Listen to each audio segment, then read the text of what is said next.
Okay. Welcome to this episode of the Sridhar Podcast. In this series for engineering grads, I want to help current students and recent grads from engineering school get more from their university degree and set them up for success in their careers after university. Every couple of weeks for the next few months, we'll be talking to tech executives, startup founders, and entrepreneurs to answer questions the students in engineering school sent me and I have curated. My guest today is Mike Cassidy. Mike is the vice president at the rocket company Astra. Mike is an aerospace engineer and serial entrepreneur who started and successfully sold not one, but 5 high-tech companies: Apollo Fusion, Ruba, Xfire, Direct Hit, and Stylus Innovation. In between Ruba, which was acquired by Google, and Apollo Fusion, Mike was the vice president and project lead at Google's Project Loon. Mike has a bachelor's and master's in aerospace engineering from MIT and also graduated from Harvard Business School. He also studied jazz piano music at Berklee College. Welcome, Mike. Great to have you here. Thanks, Sridhar. It's good to be here. Thanks. Mike, you're an engineer who went on to study further after undergrad and took the MS plus MBA route. What was your thought process when you made this decision to do an MS and then an MBA? So for my master's degree, I went straight into it from undergrad. And I was working for a Hughes aircraft company in Los Angeles at the time. And I worked there as a summer job. And they were very generous, and they paid for my master's degree in aerospace engineering at MIT. And I finished MIT in 3.5 years and then just immediately went into my master's degree and spent 1 full calendar year there, spring, summer, and fall, and got my master's. So it really only took me an extra 6 months beyond my normal graduation, a 4-year graduation, to get my master's. So it was kind of easy, and Hughes paid for it. So it was kind of easy to do. Now, in terms of the MBA, I worked for 3.5 years, again at Hughes Aircraft Company, and I enjoyed it. I was in the aerospace industry. I worked on some very fun projects, including a solar-powered car race across Australia. But I got restless, and I, kind of wanted to have my own company. I kind of wanted to, do something new. So I applied to business school, got into Harvard, and that's where I went. Okay. Well, it looks like you had some thoughts even when you were at undergrad, right? But what if I'm a student who's not super clear about what to do? For example, an undergrad student today could be trying to decide between the options of working right out of university, studying like you did, or maybe starting a business. What would be a framework that you think the student could use when making this decision? So in some ways, I enjoyed getting my master's degree, but I'm not really sure my master's in engineering degree had much impact on my career. I don't think it didn't really help me with my startup companies I did, and I don't think it really made a big difference to the work I did at Hughes Aircraft Company. So I'd be cautious about assuming that a master's degree in engineering is going to be necessarily super valuable in career. It may be, but it might not be. I think in terms of frameworks about whether to join a big company or start your own company, I think often people come up to me and ask me, Mike, should I be an entrepreneur? I often say, okay, are you ready to go without pay for 6 months? And some people will say, yeah, maybe I could live in my grandmother's garage, and I could really scrimp and save, and I really want to do this startup, and that's one type of answer. Other people say, oh no, I would need to raise money before I quit my job, because the day I leave my job, I need to have a salary. I just have to. And I often say, well, the latter people, I'm not sure that's kind of the entrepreneurial mindset. I think the entrepreneurial mindset is definitely you're rolling the dice. It's a leap of faith. It's taking risks. And it's kind of a litmus test, that question about would you be willing to go 6 months without salary. Another sort of framework I think is a little bit simplified. It's, how do you feel at 9 o'clock on Sunday night? Mm-hmm. If you feel like, yeah, the weekend was fun, but I'm excited about, this week I got coming up. I have a great project I'm presenting on Tuesday, or I have a good meeting on Wednesday, or if you're basically kind of looking forward to the week, that's one thing. But many people I talk to, wow, 9 o'clock on Sunday night, they're like, oh, I can't believe it. How long is it going to take until the next weekend? And they're kind of dreading the whole week. And at a high level, I'm just trying to say, if you're happy with what you're doing, then I wouldn't necessarily say change. Don't, if you're happy at your job, don't say, oh, I got to go do a startup. If you're happy, that's great. But if you're miserable, if at 9 o'clock on Sunday night you're miserable, then I think it's time to think about maybe you should do your own company. And that, I certainly feel that way now. When I look at inside a larger organization, I really miss being the CEO of my own company. Yep. That makes sense. That makes a lot of sense, Mike. That resonates for sure. So when you were in undergrad or grad school, how active were you in extracurricular stuff? Students look for opportunities to improve their soft skills such as speaking, professional writing, presenting, communications, and so on. What are your suggestions on how they can do this? So I lived in a fraternity at MIT, and there's a lot of people in that system. Like I think a third of the male students at MIT were in fraternities. To me, that was a great experience. I became assistant house manager. I became president of the house eventually. I think I did learn some skills, trying to control and stop crazy, dangerous things happening from people who were, 6'2" and weighed 215 pounds and drunk. I had to have some skills in order to try to persuade them of certain things they should and should not do. I also, other extracurricular activities, I was in the MIT jazz band, and I really enjoyed it. I've had a couple discussions with people along the way about maybe the ties between improvisation, like jazz improvisation, and entrepreneurship.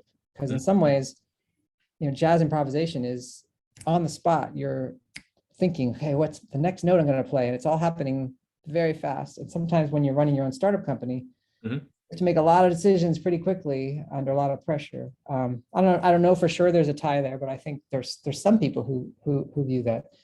The other thing about the fraternity experience is, it doesn't have to be a fraternity. It could be any group that you're really close with. These guys I was close with, that turned into a lifelong relationship. I mean, I still see them. I go rock climbing with my very first roommate from MIT. I go rock climbing with him every Monday night still. Wow. Every Thursday night, we have a documentary night with a dozen of us, virtual. We're all over the country, but we get together, we chat for half an hour, we watch a documentary together, very interesting documentaries, and then we chit chat for another 15 minutes after the thing. And I think that sort of thing that builds networks and relationships. I'm out of my fraternity brothers. 2 of them have served on the board of directors of my companies. 1 of them is invested in one of my companies. So yeah, I think those sort of extracurricular activities in school can be very valuable. Very cool. So what I'm taking away from this is you were part of a community which also allowed you to pick up new skills, which were useful for you later in your life when you were running your own company in terms of influencing people and whatnot. So let's say I'm a student doing all of these things while at university. I work on I work on my studies. I'm also participating in competitions. I'm part of a fraternity. I'm helping a friend with marketing their online business. I'm active in sport and performing arts, for instance, right? I do all of these because they're definitely fun. But how do I find my specialization? How do I know which skills are really valuable and lucrative amongst all of these things that I do? And these are the things that I need to get really better at. So someone famous, I can't remember who it was, unfortunately, I think it might have been Benjamin Franklin or someone that said, the big decisions, he says, I don't really think about the big decisions. The big decisions make themselves. I think there's some truth to that. When you say, well, how do I find what my specialty is, what the best fit is? I think a lot of it happens naturally if you're willing to try different things. I mean, if you're in your sophomore or junior year, if you sign up to work at some large, accounting firm or consulting firm, whatever, and then you just stay there for 10 years, or then yeah, you might have blocked yourself out. But like the companies I tried were in all different areas. One was in computer telephony, one was in internet search, one was in online video gaming, I tried to start a nuclear fusion company. And I think if you try a bunch of different things, then you'll find the ones that are maybe a good fit. And the second second point you said is, which one is the most lucrative? I mean, I'm not the first person at all to say this. But, remember, the goal is happiness. And, the money is a means to the end. So a lot of people who chase the money to get to the end is not necessarily the right decision. And you've always heard these expressions. If you love what you do, then you never work a single day in your life. I think there's a lot of truth to that.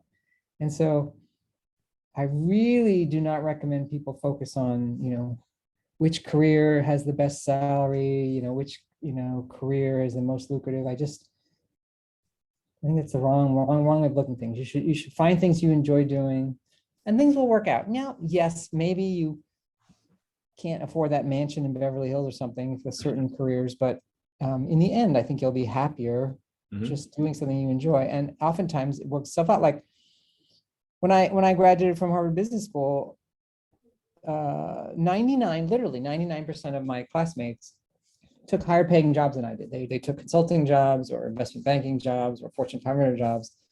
I was making less than half of what my classmates were making. And a lot of them were kind of like, well, I'm sorry, it didn't work out for you, Mike.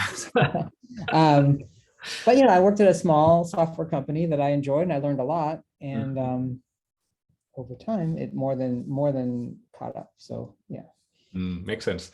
I think what I'm taking away from this is keep trying different things until you figure out the stuff that you love and the stuff that makes you want to wake up at 9 a.m. on a Monday morning and get to work. Right? Yes.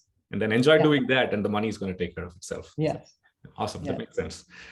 I'm gonna skip a couple of questions because just I have to be conscious of your time, right? Yeah. This question came to me from a current student. And it goes like this. I hear it's a great idea to have a 5-year plan for my career, but as a current student, I can't quite connect the dots between where I am right now in college and where I want to be 5 years from now. So does it even make sense to have like a 5-year plan? If yes, how should I go about doing that? So I am not a believer in the 5-year plan. Okay. I mean, at Google, when Google started, I wasn't there at the beginning, but when Google started, apparently Larry and Sergey made an edict. There'd be no planning more than 6 months in advance, because the view was things change too much. Yeah. You spend all this time saying, well, in year 3 we'll have this business and this business, but you don't even know what's going to happen 6 months from now. And I'm in that school of thought. So I think making every day an adventure is a good plan, instead of a 5-year plan.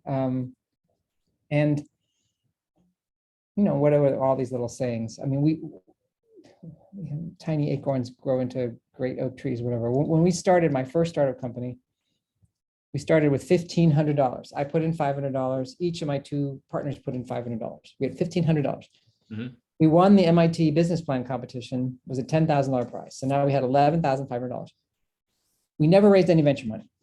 So with this $11,500, we started building a company.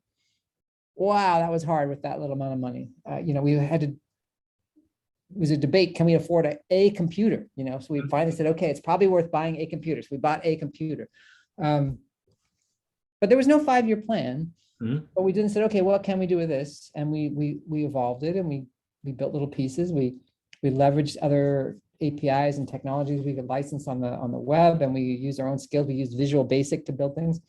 And sure enough, a few years later, we sold that for $13 million. We made a great product along the way. It was a great computer telephony product. And, not from Silicon Valley standards, 13 million is not a huge number, but because we raised no venture money, it's a 10,000x return or something on our investment. So we all did just great. And that, the first $2 or $3 million you make changes your life. Right. So yeah, I don't think you necessarily need a 5-year plan. If I remember correctly, you even gave back the prize money because you said others could use it better, right? Because you guys had this great exit.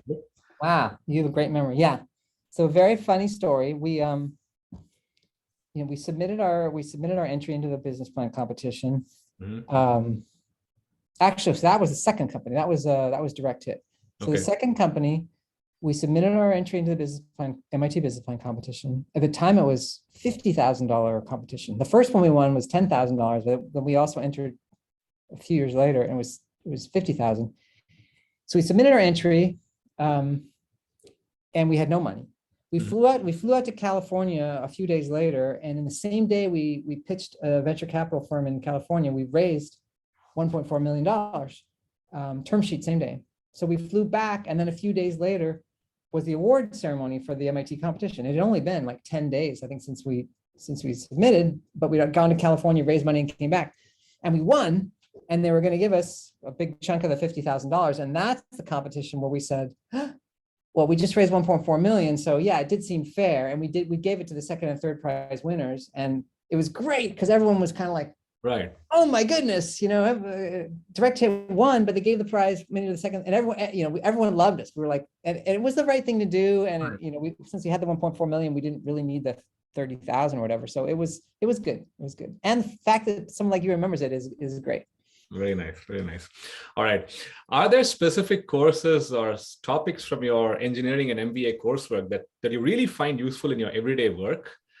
Put another way, right? Can you list some courses or subjects that you think are super, super important for all students to learn well when they're in school?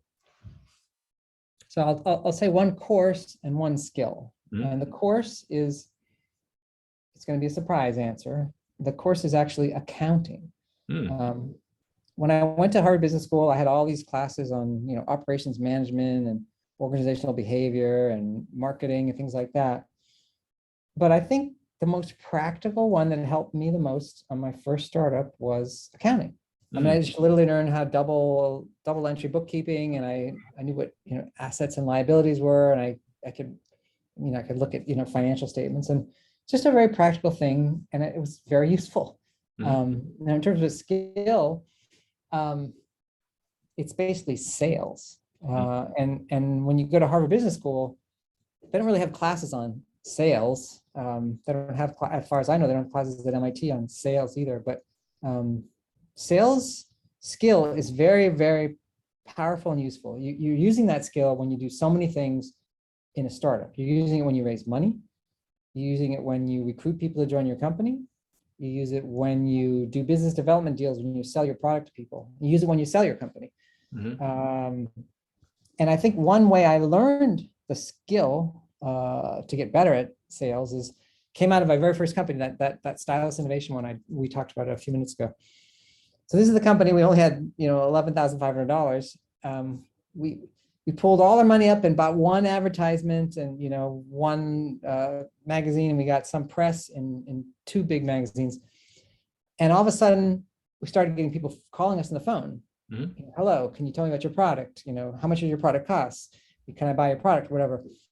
In the beginning, we're getting hundreds of calls. We would just take people's numbers down. We'd mail them a brochure, and sometimes we'd call them back, but it was kind of a haphazard process. And after about a week of this, I kind of decided this is silly. We should just try to close the deal when they call in the first time. Right.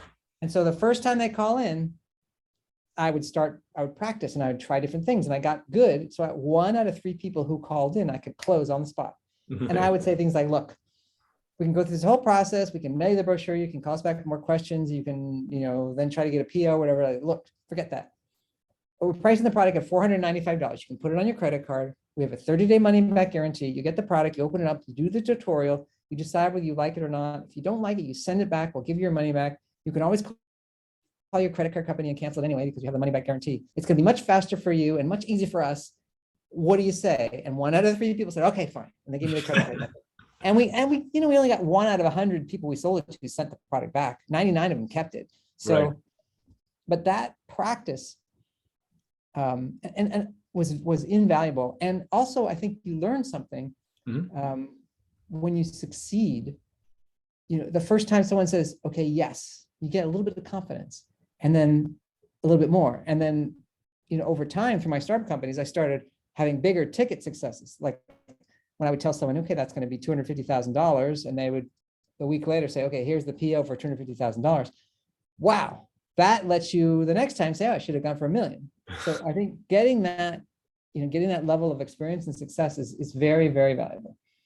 Okay, awesome. And I'm gonna add one which is second nature to you, but I know it's not second nature to a lot of people who are not you, which is speed, right? Even in your second example, the one about the sales, I think you sped up the process as well. And knowing you very well, I know how much you emphasize on speed as a secret weapon for startups.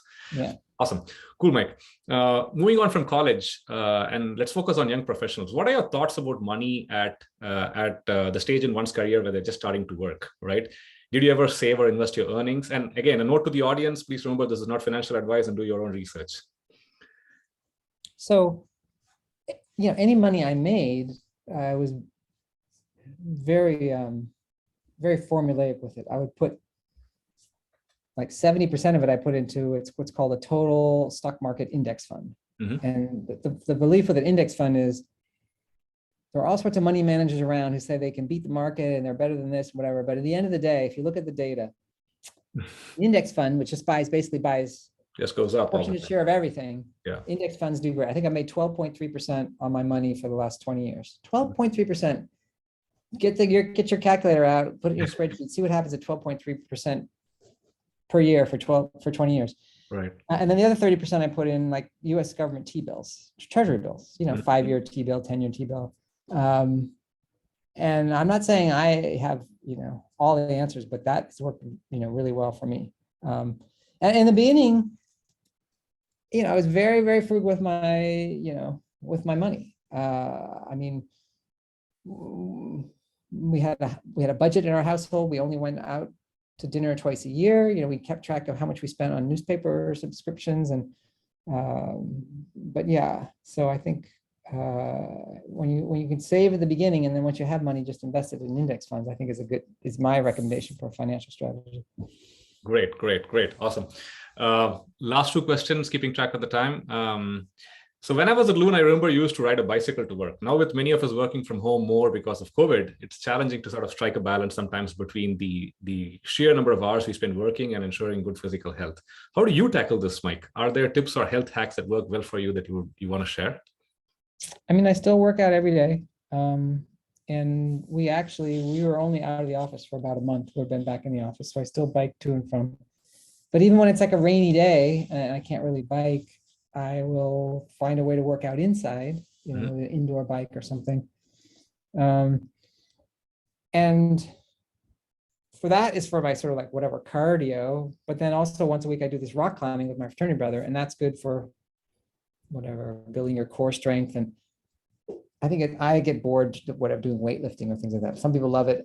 So weightlifting I don't enjoy it, but rock climbing is kind of the same. I mean, you're sitting here pulling yourself up a rock, and it's just more fun way of kind of doing a little bit of core muscle work. And so it's for me, I get the exercise from biking to and from work and from doing rock climbing with my friends. So I kind of build it into my sort of routine.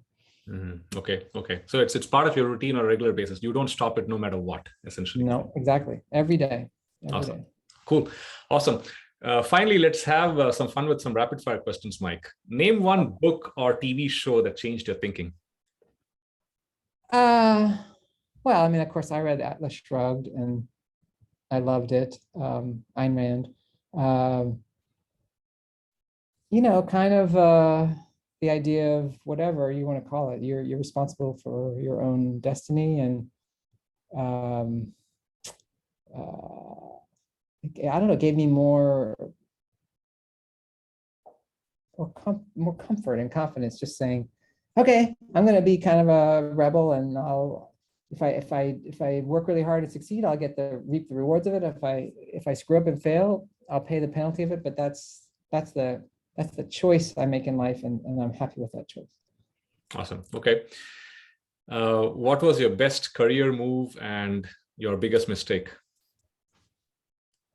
I mean, the best career move was doing startups. I remember when I first took the plunge, it was very scary. Mm-hmm.